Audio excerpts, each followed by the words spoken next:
Assalamualaikum warahmatullahi wabarakatuh. Waalaikumsalam warahmatullahi wabarakatuh. Bismillahirrahmanirrahim. Alhamdulillahi rabbil alamin. Wassalatu wassalamu ala ashrafil mursalin, imamil muttaqin, sayyidil ghurril muhajjalin, wa ala alihi wa ashabihil mujahidin at-tahirin, amma ba'du. Saudara-saudara kaum muslimin rahimakumullah. Satu hari ketika seorang ulama besar bernama Al-Imam Al-Faqih Abu Lais tengah berjalan-jalan di dekat kota Basrah, berkelumpulah sekelompok orang di dekat beliau. Mereka datang mengajukan satu pertanyaan. Imam, kami ingin bertanya. Di dalam Al-Quran itu Allah Subhanahu wa ta'ala menjelaskan, Ud'uni astajib lakum. Berdoalah kepadaku, aku akan jawab doamu. Mintalah kepadaku, aku kabulkan permintaanmu. Itu dan begitu janji Allah di dalam Al-Quran. Kami, kata orang-orang tadi, sudah lama berdoa kepada Allah. Tapi kenapa sampai sekarang doa kami ini belum dikabulkan? Katanya, ud'uni astajib lakum. Kalau kamu berdoa, aku jawab, aku penuhi, aku kabulkan doamu. Itu janji Allah. Kami sudah lama berdoa pagi, sore, siang, malam. Nyatanya sampai sekarang doa kami belum dikabulkan. Ini bagaimana? Apa ayat Quran salah? Apa Tuhan lagi lempengan nggak denger?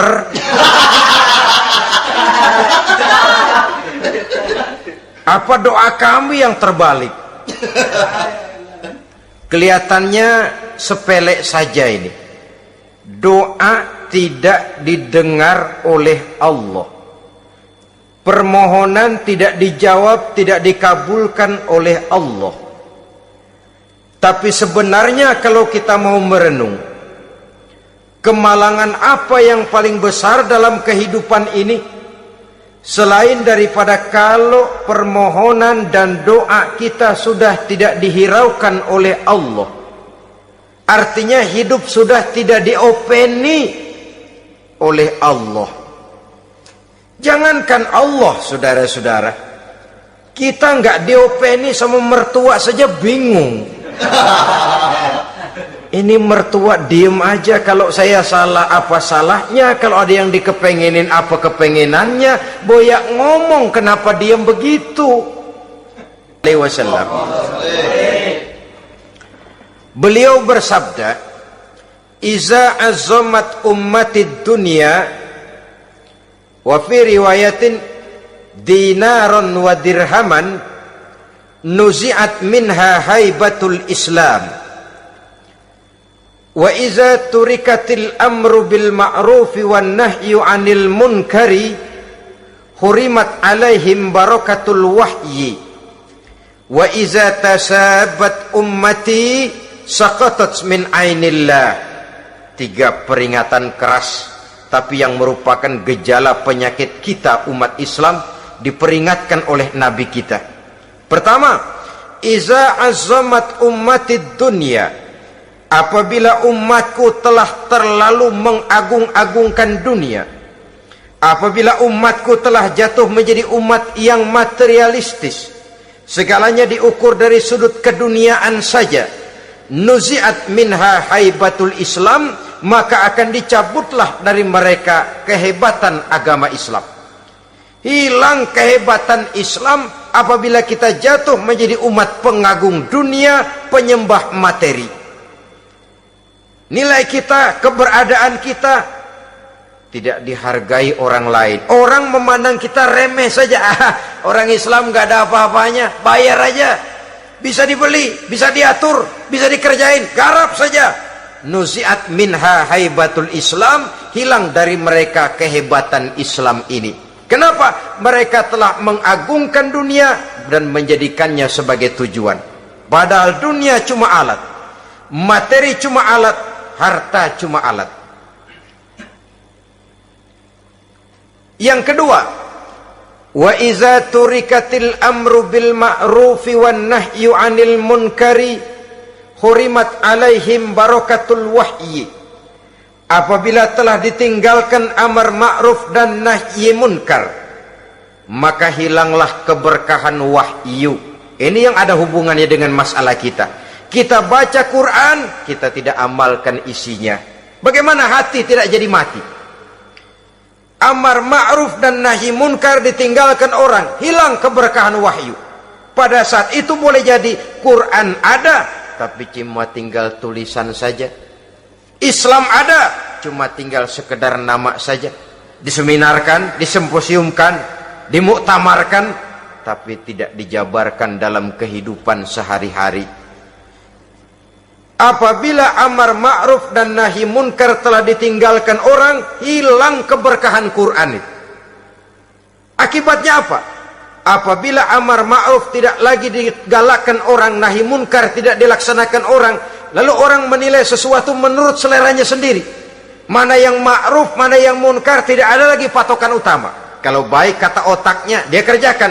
Tidak baik menurut otaknya, dia tinggalkan. Agamanya adalah otak, berhalanya adalah akal.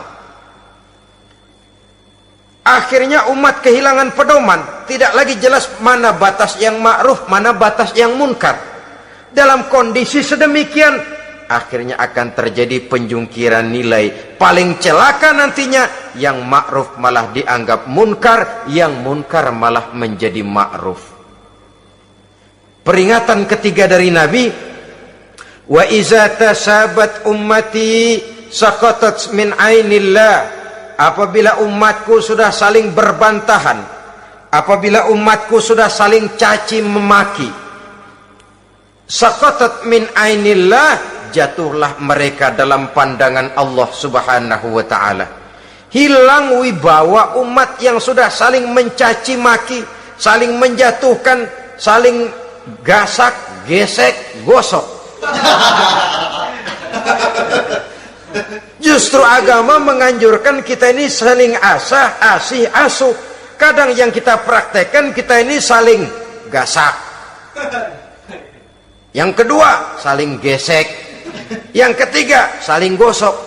Gasak, gesek, gosok. Kacau kita ini. Saling gasak, menjegal kawan seiring, menggunting dalam lipatan. Saling gosok, fitnah sana, fitnah sini. Saling gesek, sikut kiri, sikut kanan. Tidak peduli orang lain luka dan sebagainya. Yang penting dia bisa nangkring. Jatuh kita dalam pandangan Allah apabila umat sudah saling mencaci maki. Maka kita kembali kepada persoalan, hal kedua yang menyebabkan hati jadi mati, qara'tumul Qur'an walam ta'malu bih. Kita baca Al-Quran, tapi ajarannya nyaris tidak kita amalkan di dalam kehidupan kita. Akibatnya hati lalu jadi mati. Itu yang kedua. Yang ketiga, yang menyebabkan hati jadi mati dan doa tidak terjawab, idda'aitum annakum min ummati Muhammadin sallallahu alaihi wasallam walam ta'malu bisunnatihi. Kamu mengaku, kamu memproklamirkan diri sebagai umatnya Nabi Muhammad, tapi sunnahnya tidak pernah kamu amalkan.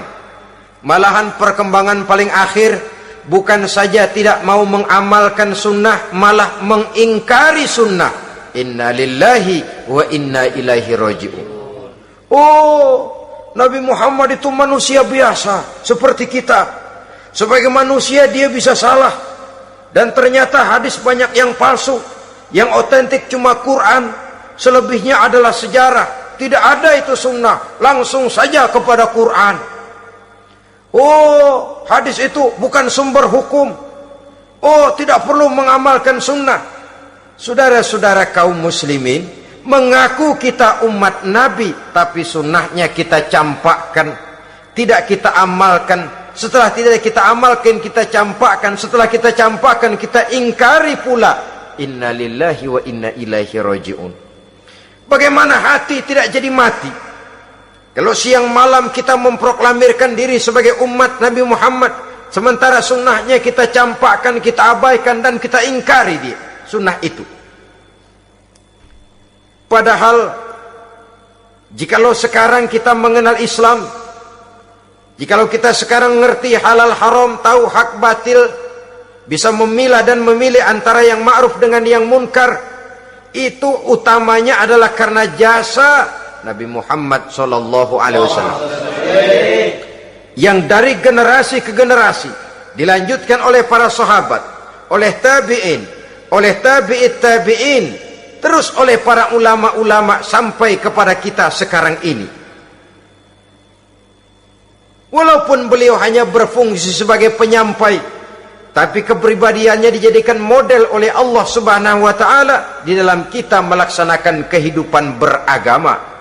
Bahwa beliau manusia seperti kita, memang dalam arti unsur biologisnya ya manusia, punya darah, punya daging, punya hati, punya perasaan, bisa sedih, bisa gembira, tetapi beliau itu termasuk basyarun la kal basyar, manusia yang tidak seperti manusia pada umumnya, punya spesifik. Dan itu wajar sebagai seorang Rasul pilihan Allah, apalagi merupakan Rasul pilihan dari sekian puluh pilihan. Bahwa jamrud itu batu memang, tapi nilainya kan berbeda dengan batu kolar. Satu truk batu kolar dengan barangkali segenggam batu jamrud, nilainya tentu jauh lebih mahal batu jamrud. Kalau soal batunya, sama batunya, tapi nilainya berbeda karena esensinya berbeda. Kita manusia, Nabi Muhammad juga manusia, sama manusianya memang, tapi kualitasnya, nilainya tentu jauh panggang daripada api. Itu sebabnya Allah menjadikan beliau sebagai model. Laqad kana lakum fi rasulillahi uswatun hasanah. Di dalam diri Rasul itu terdapat contoh teladan yang sangat baik bagi kita. Oleh karenanya, pada pertemuan kali ini, apabila kita konsekuen mengaku umat Nabi Muhammad, marilah konsekuen juga menegakkan sunnahnya. 3. Yang keempat, yang menyebabkan hati jadi mati dan doa tidak terjawab, akaltum ni'mata rabbikum walam tashkurulah. Tiap hari kamu makan nikmat Tuhanmu, tapi kamu tidak pernah mau bersyukur kepadanya, kepada Allah Subhanahu wa ta'ala. Nikmat Tuhan kita doyan banget, tidak pernah sehari dan sesaat pun terlepas diri dan hidup ini dari nikmat-nikmat yang diberikan Allah. Sejak kita bangun tidur sampai tidur kembali, bahkan tidur itu sendiri, di pasar, di sawah, di kantor, dimanapun kita berada, nggak pernah nikmat Allah berhenti. Hidup kita dalam alam diberikan segala fasilitas untuk menunjang kehidupan. Nggak pernah Allah pasang pajak matahari, nggak pernah Allah pasang pajak gas udara. Nikmat-nikmat yang banyak itu tiap hari kita kecap, tiap hari kita nikmati, tapi kita tidak pandai bersyukur. Padahal Allah memberikan peringatan keras dalam hadis qudsinya, man lam yashkur ala na'mai wa lam yasbir ala balai falyakhruj min tahti samai wal yatlub rabban siwaya. Siapa yang tidak mau bersyukur terhadap nikmat yang aku berikan kepadanya, dan tidak mau bersabar terhadap ujian yang aku berikan kepadanya, silahkan keluar saja dari kolong langit ini dan cari Tuhan selain aku. Diusir oleh Allah. Kalau orang tidak mau bersyukur terhadap nikmat yang aku berikan dan tidak mau bersabar terhadap ujian yang aku timpakan, keluar dari kolong langitku, keluar, cari Tuhan selain aku. Diusir. Lah yang ngusir Allah. Anak sekarang bilang mau ke Menong.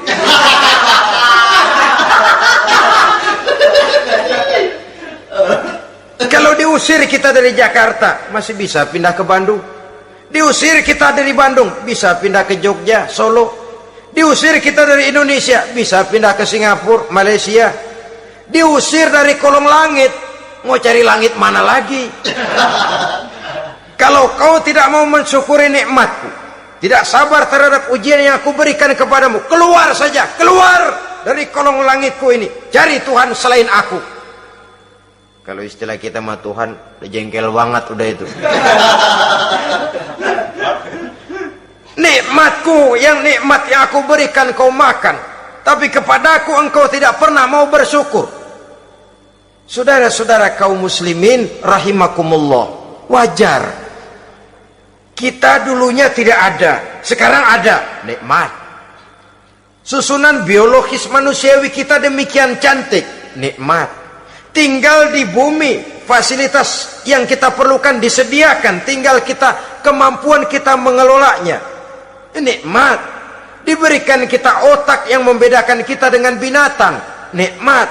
Diberikan kita agama, diutus para rasul untuk jadi model dalam kehidupan kita, nikmat. Kalau cara kita emang kurang apa sih? Apa yang kurang, hai manusia? Engkau tidak ada, aku adakan. Kalau aku perintahkan kau tinggal di bulan, mungkin kau tidak akan sanggup hidup. Begitu lahir juga kelepek-kelepek habis. Ya nggak ada HO2 toh di bulan, mau ngisap apa? Aku tinggalkan kau, aku perintahkan tinggal di permukaan bumi. Alamnya indah, fasilitas serba menunjang. Nikmati semuanya, semuanya untuk kamu, semuanya. Satu pintaku, syukuri nikmat yang aku berikan kepadamu. Ya bukan cuma syukur dalam ucapan, syukur dalam perbuatan. Banyak nikmat yang diterima, makin banyak dia sujud, makin banyak dia ruku, makin banyak dia mengadakan pendekatan kepada Allah. Syukur dalam artian berupa tindakan dan perbuatan, mempergunakan nikmat sesuai dengan kehendak yang memberikan nikmat itu sendiri kepada kita. Saudara-saudara kaum muslimin rahimakumullah, ini penyakit yang keempat. Kamu makan nikmat Tuhanmu, tapi kamu tidak pernah pandai bersyukur kepadanya, mensyukuri nikmat yang diberikan tadi. Bagaimana hati tidak jadi mati? Kita sibuk mempersolek jasmani, mencari obat penangkal penyakit zahir. Maka yang ramai di zaman sekarang, saudara lihat, salon, fitness, senam, macam-macam jenis. Tidak ada salahnya dan tidak ada jeleknya. Tapi kalau itu sampai melupakan kita kepada memperindah batin, memperbaiki jiwa, artinya bukankah kita perlahan tapi mempersiapkan diri menjadi bangkai berjalan di hadapan Allah? Dengan operasi plastik, yang pesek jadi mancung, yang sipit jadi belok, kulit keriput jadi kencang, pipi terlalu cekung bisa diatur. Saudara-saudara, tapi kalau hati yang rusak, jiwa yang rusak, kemana lagi kita akan berobat kalau bukan kepada agama? Maka hati itu jadi mati apabila kita selalu memakan nikmat Allah dan tidak pandai mensyukuri nikmat itu. Dari hati yang mati tidak akan ada getarannya. Oleh sebab itu doa tidak terjawab. Selanjutnya, yang menyebabkan doa tak terjawab dari sebab matinya hati, Qultum annal mauta haqqun wa lam tasta'iddu lahu. Kamu berkata, kamu yakin bahwa mati adalah sesuatu yang benar, tapi kamu tidak pernah punya persiapan untuk mati. Padahal menurut logika, orang yang akan bepergian jauh tentu dia harus mempunyai bekal yang cukup. Semakin jauh jarak perjalanan yang akan ditempuhnya, semakin banyak perbekalan yang harus dibawanya. Dahulu, seketika beberapa jamaah dari Yaman akan melaksanakan ibadah haji dengan nekat, mereka berprinsip, pokoknya kan berangkat haji jadi tamunya Allah, nanti Allah yang akan ngelayanin. Mereka nekat, modal badan doang berangkat. Diadukan kepada baginda Rasul, lalu turun peringatan dari Allah, wa tazawwadu fa inna khairaz zadi taqwa. Jangan begitu, bawa bekal. Sesungguhnya bekal yang paling baik adalah takwa. Bahwa berangkat dengan bekal takwa itu bekal yang paling utama. Tapi bekal-bekal yang lain pun jangan diabaikan. Kalau kita akan berangkat untuk tujuan yang baik, bekal yang paling utama memang takwa. Tapi tidak berarti harus mengabaikan bekal-bekal yang lain. Begitulah, semakin jauh perjalanan yang akan kita tempuh, semakin banyak bekal yang harus kita hadapi. Kalau saudara mau pergi ke Surabaya, tidak membawa bekal kemudian berani berangkat, rasanya sih saya pikir itu bukan berani, nekat namanya. Sama saja orang belum pernah sembahyang mati, nekat tuh orang, berani amat. Belum berbuat kebaikan barang sedikit pun sudah mati, nekat namanya itu. Sama saja tadi, nggak bawa bekal apa-apa berangkat ke Surabaya, sampai Surabaya belum tentu, sengsara udah jelas. Belum punya bekal yang baik sudah mati. Sampai ke surga belum tentu, tapi kebelangsak dan sengsara rasa-rasanya pasti itu. Oleh karena itu, kalau kita yakin mati sesuatu yang benar, sesuatu yang pasti datang menimpa, maka hendaklah kita mempersiapkan bekal. Kemudian, idda'aitumun najata minan nar wa ramaitum fiha anfusakum. Kamu memproklamirkan diri ingin selamat dari neraka, tapi kamu lemparkan dirimu ke dalam neraka. Bagaimanapun bajingannya bajingan, kalau ditanya, ente mau masuk neraka enggak? Jawabannya pasti enggak. Itu pasti perbuatannya sendiri yang melemparkan dirinya ke dalam neraka, membiarkan dirinya berlarut-larut, bertimbun-timbun dalam dosa dan kesalahan, dan tidak akan ada niatan untuk memperbaiki diri. Hanyut di meja judi, habis ditelan minuman keras, fitnah sana fitnah sini, hasud sana hasud sini. Padahal mulutnya ingin selamat dari neraka, perbuatannya malah melemparkan dirinya ke dalam api neraka. Tidak ada orang yang lebih sayang kepada diri kita selain kita sendiri. Dan menyayangi diri itu tidak cuma dengan memandikannya sehari 3 kali, memakaikannya parfum dengan segala macam merek, memakai sabun yang wangi-wangi, minyak yang harum-harum. Lebih daripada itu, jaga dan sayangi diri. Jangan jatuhkan dia ke dalam perbuatan-perbuatan yang bisa menjerumuskan diri itu ke dalam neraka. Kemudian disambung oleh Imam Al-Faqih Abu Lais, yang menyebabkan doa tidak terjawab karena hati mati, idda'aitum dukhulal jannah walam ta'malu laha.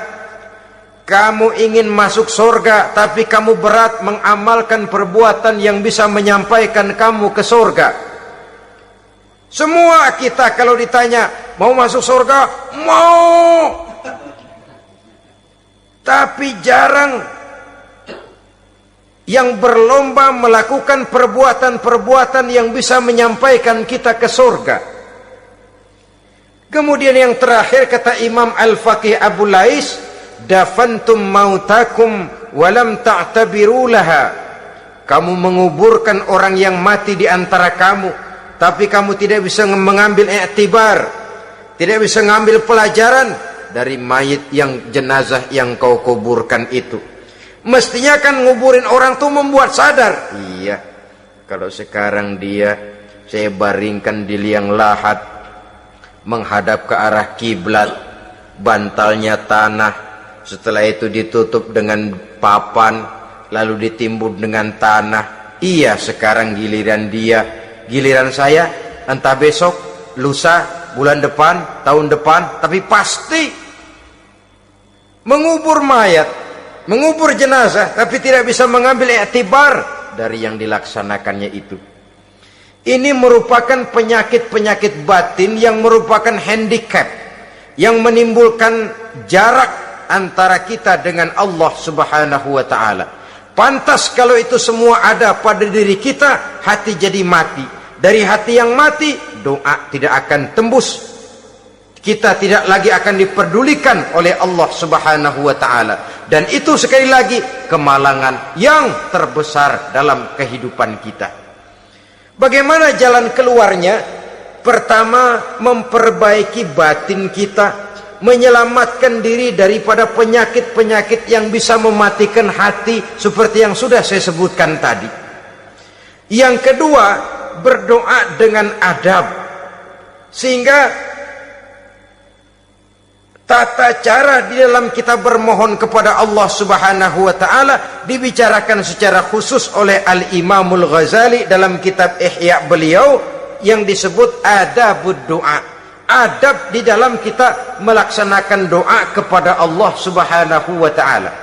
Setelah batin ini bersih dari penyakit-penyakit hati yang bisa menyebabkan hati jadi mati, berdoalah kita kepada Allah. Bagaimana adabnya? Kata Imamul Ghazali rahimahullah, yang pertama, hendaklah ia di dalam berdoa itu memilih waktu yang mulia. Minal awqatis syarifah, kata beliau. Memilih waktu-waktu yang punya nilai mulia. Ramadan dalam 1 tahun, Jumat dalam tiap minggu, sepertiga malam yang akhir pada setiap hari. Waktu-waktu yang punya nilai mulia. Walaupun misalnya saudara berdoa pada hari Kamis, tidak ada halangannya Allah mau kabulkan. Ini tidak berarti bahwa kalau sudah berdoa hari Jumat lalu hari Kamis tidak mau berdoa, tidak. Lebih memilih mengintai waktu-waktu yang punya nilai mulia. Lailatul Qadar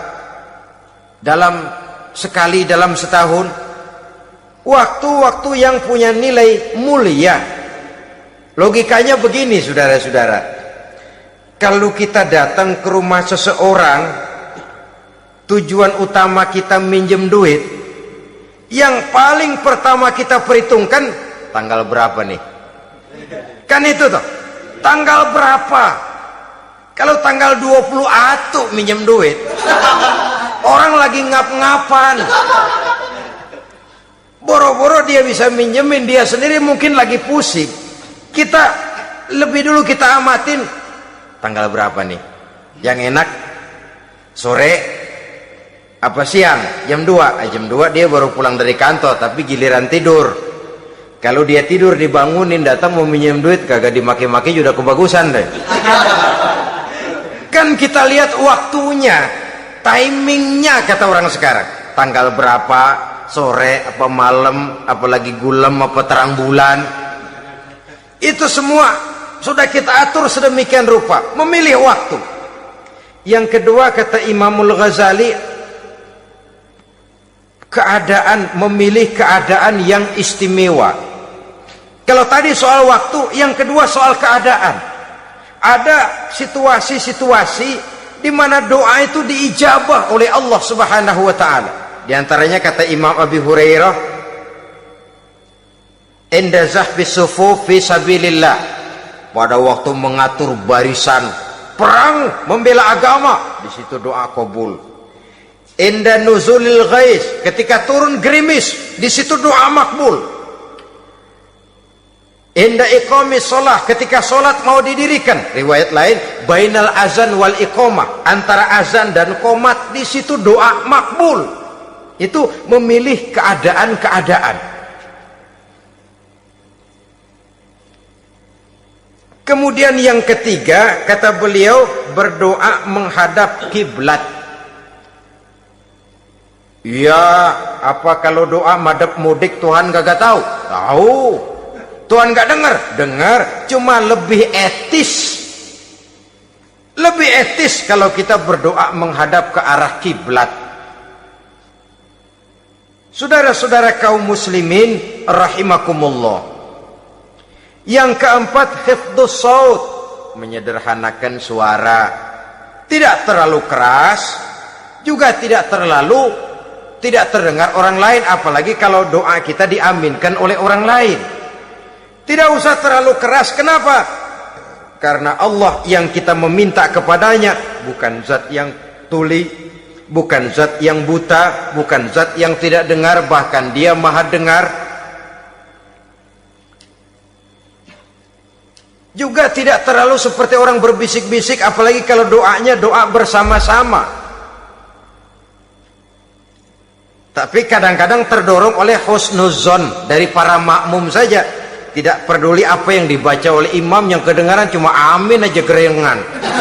Amin, amin, amin, amin, amin, amin.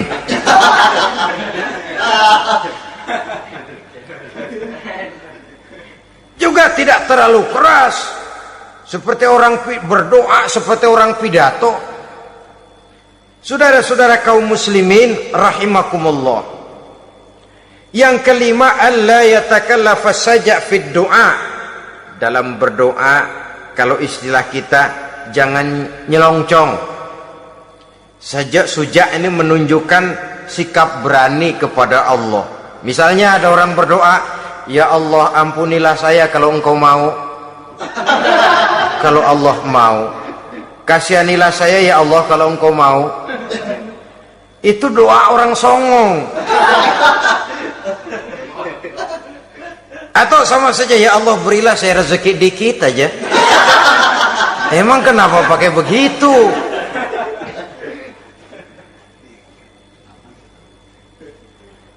Allah yatakallafa saja fid doa. Yang keenam, kata Imamul Ghazali, at-tadarru' wal khusyu', dengan tadarru' dan khusyu', dengan sikap tawadu, benar-benar ya seperti kita lah kalau datang memang menghajatkan pertolongan dari seseorang, segala action kita atur supaya hajat kita itu kabul, kan begitu. Kadang-kadang istilah orang kalau perlu ngesor mah ngesor dah, yang penting permintaan dikabulkan, gitu saja. Kita lihat sekarang ini, ramai orang bicara soal film-film Parno.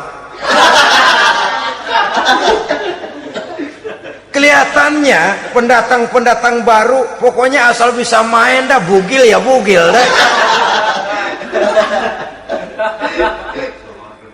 Yang penting nyohor, bisa tampil.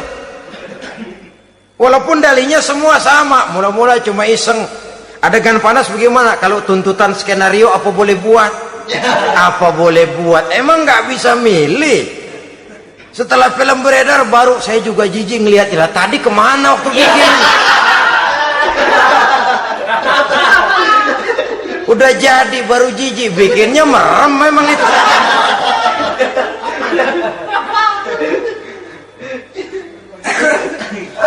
Tapi ada satu analogi, asal bisa main, asal bisa tampil di layar, apa saja jadi taruhan sudah. Bugil ya bugil dah, nggak soal dah, pokoknya bisa main, tampil, nyohor, masuk koran. Udah seperti kata-kata orang Arab, bul ala zamzam fatu'raf, kalau pengen terkenal kencingin sumur Zamzam. Artinya apa? Bikin yang aneh-aneh, yang orang nggak kerjain, ntar ngetop. Yang ngetop lempengan jeleknya. Sumur Zamzam dikencingin, kan nyohor itu. Sedunia orang kenal. Kenapa? Gila. Saudara-saudara kaum muslimin rahimakumullah, sangat kita sayangkan kalau lalu orang berlomba-lomba dengan cuma modal paha mulus, wajah cantik, dimauin apa saja mau, lalu bisa tampil. Akibatnya yang jadi korban adalah anak-anak kita. Disuguhi tontonan-tontonan yang meracuni jiwa mereka. Walaupun akibatnya barangkali ya lain, seperti band orkes dengan film memang akibatnya tidak langsung ya. Kalau band orkes akibatnya langsung, dia bisa berantem di tempat lokasi. Film orang nonton tahu dia di tempat itu, bukan di tempat itu dia praktek, pulang jadi pikiran dia, tadi serem ya, ntar kalau udah kesempatan kita praktek. Ntar ngancemnya itu yang gak enak. Tapi yang saya analogkan dengan persoalan kita, tingkah pola artis apapun dilakukan asal bisa main. Nah itu tuh, asal dapat kesempatan acting. Dalihnya ya tuntutan skenario lah, iseng lah, macem-macem lah. Tapi yang jelas satu target, saya harus dapat kesempatan main. Untuk sampai ke situ cara apa saja harus saya tempuh. Tidak peduli harus menginjak-injak norma dan budaya bangsa yang luhur. Tidak peduli harus bertentangan dengan kaidah agama.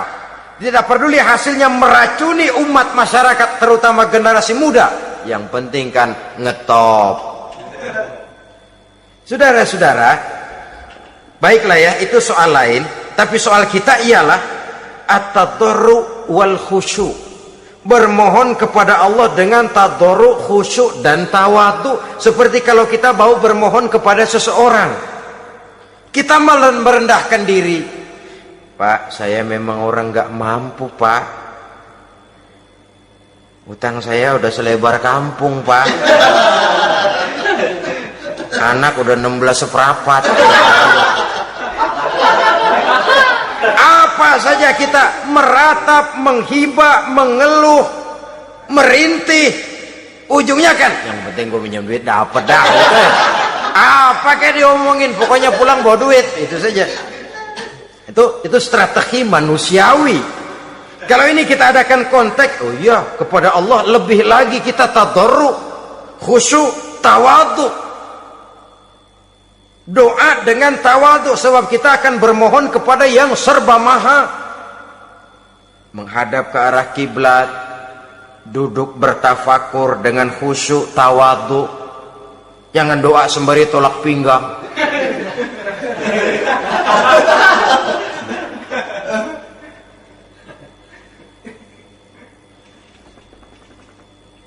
Yang ketujuh, kata Imamul Ghazali, ayyujzimad du'a wa yuqina bil ijabah. Hendaknya dia menjazamkan doanya itu dan yakin bahwa doanya akan dikabulkan oleh Allah. Sebab kata Nabi, innallaha la yaqbalu du'aan min qalbin ghafilin lahin. Allah subhanahu wa ta'ala tidak akan menerima doa dari hati yang lalai dan main-main. Doa ke orang ugah-ugahan.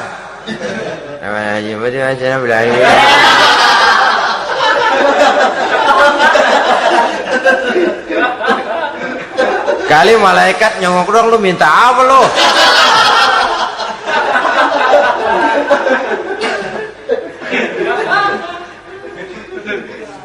Seperti tadi itu, kita datang mau minjem duit sama orang, ngomongnya ogah-ogahan. Minjem duitnya dikasih syukur enggak, ya udah. Ya enggak dah, enggak dikasih sudah. Kenapa? Mintanya begitu, enggak serius dan enggak yakin bahwa doanya akan dikabulkan. Kalau kita sudah punya keyakinan, jangan-jangan doa saya enggak diterima Allah. Enggak. Ana, kata Allah, ana inda zanni abdi bi. Aku sih bagaimana menurut sangka hambaku kepadaku saja. Kalau sangkanya baik, aku baik. Kalau sangkanya doanya dikabulkan, aku kabulkan.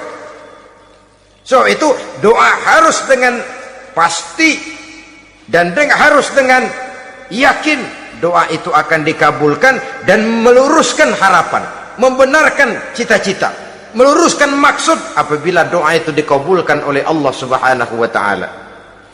Saudara-saudara, oleh karenanya jangan doa setengah hati. Jangan berdoa sambil main-main. apalagi menghadap kiblat dengan dua tangan terangkat sebagaimana dicontohkan oleh Rasulullah sallallahu alaihi wasallam.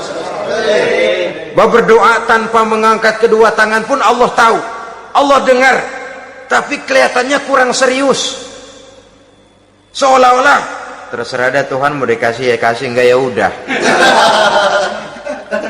Seolah-olah kita tidak serius dalam berdoa. Kemudian yang berikutnya kata Imamul Ghazali, ayyaftatahad du'a bi zikrillah fala yabda'u bi su'al. Hendaknya dia mulai berdoa itu dengan menyebut nama Allah, berzikir kepada Allah, fala yabda'u bi su'al, jangan langsung memulai dengan permintaan. Ini tata krama etisnya. Sama juga orang kirim surat, salam sejahtera kami haturkan, padahal mah nggak ada itu juga nggak apa-apa. Itu kan maksud mukaddimah saja.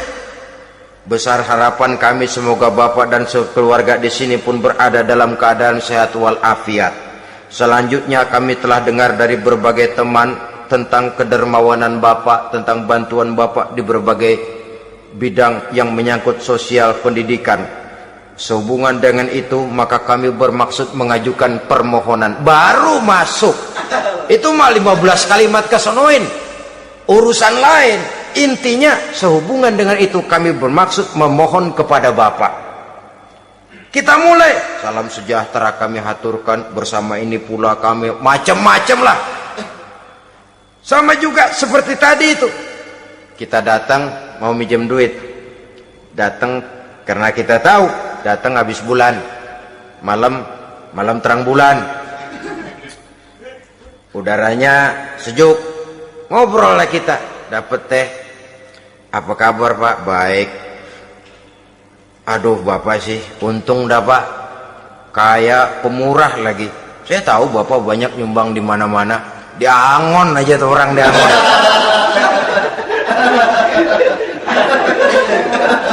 Kira-kira udah mau telap aja baru dikedat. Ngomong-ngomong Pak, nah mulai nih kalau udah ngomong dah tuh mulain, baru masuk. Jadi etisnya berdoa itu dimulai dengan zikrullah. Karena itu umumnya dimulai dengan alhamdulillahi rabbil alamin. Kita puji dulu Allah. Alhamdulillahi rabbil alamin hamdan yuwafi ni'amahu wa yukafi'u mazidah. Kita puji dulu Allah. Seperti orang tadi lah. Kita puji dulu kebaikannya. Walaupun pada akhirnya kita minjem duitnya. Ya, sebenarnya Allah nggak perlu dipuji toh. Dipuji atau tidak Allah tetap termulia. Ini etis manusia. Allah tidak berharap untuk dipuji oleh manusia. Allah tidak untung seluruh alam memujinya. Manusia mau memuji atau tidak itu urusan manusia sendiri. Allah tidak minta untuk dipuji. Allah juga tidak gila kepada pujian. Kalau kita memulai doa dengan pujian, etis kita kepada Allah Subhanahu wa taala di dalam kita bermohon kepadanya. Saudara-saudara kaum muslimin rahimakumullah. Kemudian menyesuaikan doa dengan kondisi. Ini termasuk syarat batin ya, taubat, waraddul mazalim, kata Imam Ghazali, menolak segala macam kezoliman. Artinya kalau berdoa tuh tahu diri. Kalau gaji kita sebulan 700 atau 800 900 ribu, berdoa minta rezeki 1 juta, itu tahu diri namanya. Kan cuman kurang 100 ribu. Ya, kalau kerja kagak minta gajian 1 juta. Pengen doa dikabulkan, rasanya secara etis nggak tahu diri orang berdoa seperti itu. Orang datang mau minta duit, mau pinjam duit kepada kita, kan kita lihat kira-kira mampu ngembaliin nggak nih orang. Kita lihat, kita evaluasi kemungkinannya. Lalu si yang minjem tentu tahu diri. Kalau memang kekuatannya ngembaliin tidak seperti kekuatannya mulangin, hendaknya dia timbang rasa. Begitu juga kepada kita etisnya kepada Allah Subhanahu wa ta'ala. Tahu diri, menyesuaikan doa dengan keadaan. Kalau tidak, ada gap terlalu jauh panggang daripada api, nanti nasibnya bagai si pungguk merindukan bulan. Apabila adab-adab di dalam berdoa ini kita perhatikan, sejak dia dari adab yang zahir sampai kepada adab yang batin, kemudian penyakit-penyakit yang membuat hati itu jadi mati, maka insya Allah doa kita dijabah oleh Allah Subhanahu wa ta'ala. Dalam Al-Baqarah ayat 186, Allah Subhanahu wa ta'ala menjelaskan, wa iza sa'alaka ibadi anni fa inni qarib ujibu da'watad da'i iza da'ani falyastajibu li wal yu'minu bi la'allahum yarshudun. Apabila hambaku bertanya kepadamu Muhammad tentang aku, kata Allah, fa inni qarib, katakan kepadanya, aku dekat sekali dengan mereka. Ujibu da'watad da'i iza da'ani, aku akan jawab, aku kabulkan permohonan orang-orang yang berdoa kepadaku. Falyastajibuli wal yu'minu bi, maka hendaknya mereka juga menjawab panggilanku atas dasar iman kepadaku. La'allahum yarshudun, semoga dengan ini mereka kelak mendapat petunjuk. Saudara-saudara, Al-Baqarah 186 ini dengan nyata menjelaskan kepada kita, Allah akan menjawab doa, mengabulkan permohonan apabila kita falyastajibuli wal yu'minu bi, juga menjawab panggilan Allah atas dasar beriman kepadanya. Logikanya tadi itu, araftumullaha wa lam tu'tuhu haqqahu. Kita tidak pernah mau menjawab panggilan Allah sementara kita berharap doa kita dijawab oleh Allah. Apa enggak pincang? Apa enggak berat sebelah? Panggilan Allah kita berat memenuhinya, sementara kita sangat berharap agar permohonan kita, seruan kita dikabulkan oleh Allah. Menjawab panggilan Allah atas dasar beriman kepadanya. Kenapa? Ada orang menjawab panggilan bukan berdasarkan iman, tapi karena target lain. Datang sembahyang Jumat paling dulu, target utamanya pulang juga paling dulu nyabet sendal, nyabet sepatu. Menjawabnya iya, tapi tidak karena iman. Jadi apabila kita rajin menjawab panggilan Allah atas dasar beriman kepadanya, maka seruan, permohonan, doa niscaya dikabulkan olehnya. Ini saja, mudah-mudahan ada manfaatnya. Terima kasih atas segala perhatian, mohon maaf atas segala kekurangan. Usikum wa nafsi bitaqwallah. Wassalamualaikum warahmatullahi wabarakatuh.